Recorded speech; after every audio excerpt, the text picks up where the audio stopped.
Ya, DPR RI sudah berkomunikasi dengan Presiden sejak semalam dan bahwa kemudian ada keinginan dari Kementerian SDM itu untuk menertibkan harga di pengecer supaya tidak mahal di masyarakat.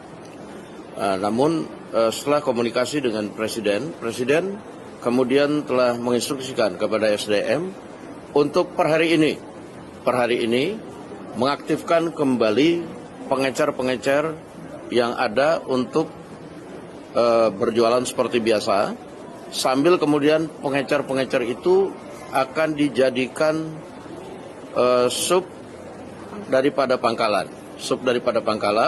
sehingga dengan aturan-aturan yang ada nanti akan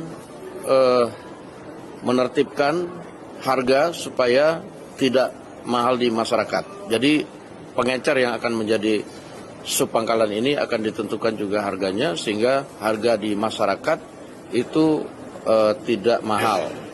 Nah, tetapi sambil itu parsial dilakukan, para pengecer akan diminta, Presiden tadi menginstruksikan kepada SDM agar per hari ini pengecer itu bisa berjualan kembali sambil kemudian secara parsial aturannya kemudian diselaraskan. Demikian. Kemudian apa saja yang menjadi pertimbangan Pak Presiden untuk kemudian menerapkan lagi pengecer bisa menjual LPG 3 kg? Sebenarnya ini bukan kebijakannya dari Presiden untuk kemudian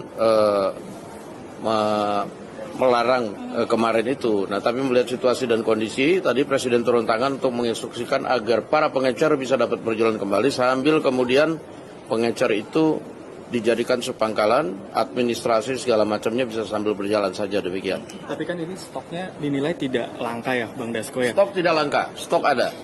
Stok terkonfirmasi tidak langka. Tapi yang dari pengecer dibeli ke pangkalan itu sampai mahal, Bang Dasko, 30.000 itu apakah ada oknum kenakalan atau seperti apa? Nah, justru itu, makanya nanti ini regulasinya lagi diatur, nah supaya kemudian nyampe ke masyarakat itu harganya tidak mahal.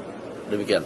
Pertanyaannya seputar apa yang sedang kisruh akhir-akhir ini sampai dengan saat ini, bahkan untuk LPG 3 kg, Bang Dasko, tanggapannya?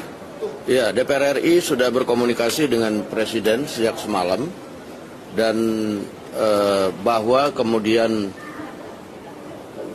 ada keinginan dari Kementerian SDM itu untuk menertibkan harga di pengecer supaya tidak mahal di masyarakat.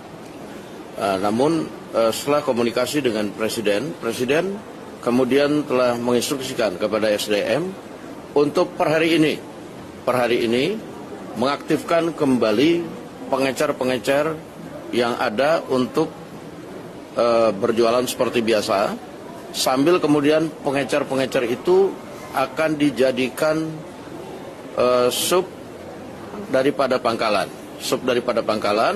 sehingga dengan aturan-aturan yang ada nanti akan menertibkan harga supaya tidak mahal di masyarakat. Jadi pengecer yang akan menjadi subpangkalan ini akan ditentukan juga harganya sehingga harga di masyarakat itu tidak mahal. Nah, tetapi sambil itu parsial dilakukan, para pengecer akan diminta, Presiden tadi menginstruksikan kepada SDM agar per hari ini pengecer itu bisa berjualan kembali sambil kemudian secara parsial aturannya kemudian diselaraskan. Demikian. Kemudian apa saja yang menjadi pertimbangan Pak Presiden untuk kemudian menerapkan lagi pengecer bisa menjual LPG 3 kg? Sebenarnya ini bukan kebijakannya dari Presiden untuk kemudian melarang kemarin itu. Nah, tapi melihat situasi dan kondisi, tadi Presiden turun tangan untuk menginstruksikan agar para pengecer bisa dapat berjalan kembali sambil kemudian pengecer itu dijadikan subpangkalan, administrasi segala macamnya bisa sambil berjalan saja, demikian. Tapi kan ini stoknya dinilai tidak langka ya, Bang Dasko ya? Stok tidak langka, stok ada. Stok terkonfirmasi tidak langka. Tapi yang dari pengecer dibeli ke pangkalan itu sampai mahal, Bang Dasko, 30.000 itu apakah ada oknum kenakalan atau seperti apa? Nah, justru itu, makanya nanti ini regulasinya lagi diatur, nah supaya kemudian nyampe ke masyarakat itu harganya tidak mahal. Demikian.